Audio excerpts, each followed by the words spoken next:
வாக்கியம். சொற்கள் இணைந்து பொருள் தரும் வகையில் அமைவது வாக்கியமாகும். Many words join together to make a sentence. வாக்கிய உறுப்புகள் parts of a sentence. எழுவாய் subject. பயனிலை verb. செய்யப்படுபொருள் object.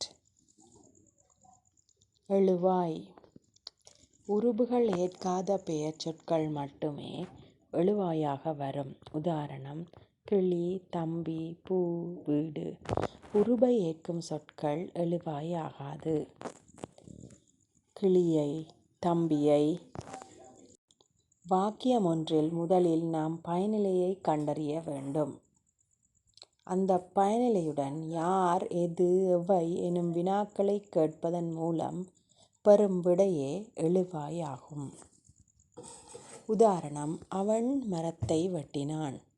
பயனிலை வெட்டினான். யார் மரத்தை வெட்டினான் என்று வினவும் போது அவன் என்பது விடையாகும். ஆகவே எழுவாய் அவன். உதாரணம் 2. பூனை பால் குடித்தது. இங்கு பயனிலை குடித்தது.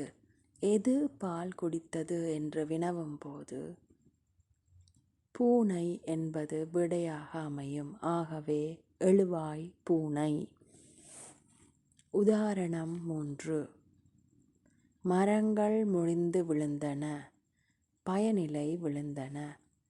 எவை முறிந்து விழுந்தன என்று கேட்கும்போது மரங்கள் விடையாக அமையும்.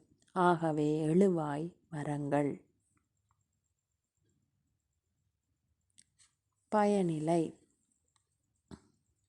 பயனிலை ஒரு செயலையும் காலத்தையும் குறிக்கும். வாக்கியம் ஒன்றின் முடிக்கும் சொல்லாக அமையும். உதாரணம்: சேவல் அதிகாலையில் கூவியது. இங்கு பயனிலை கூவியது. செய்யப்படுபொருள் object.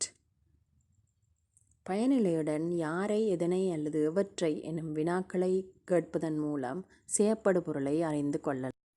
உதாரணம் 1. கந்தன் மரத்தை வெட்டினான். இங்கு பயனிலை வெட்டினான். கந்தன் எதனை வெட்டினான்? மரத்தை. ஆகவே செய்யப்படுபொருள் மரத்தை. உதாரணம் 2. அவன் பாடசாலைக்கு சென்றான். இங்கு பயனிலை சென்றான். இதில் எதை, யாரை, எவற்றை என்ற வினாக்களுக்கு விடை இல்லை. எனவே இவ்வாக்கியத்தில் செய்யப்படுபொருள் இல்லை.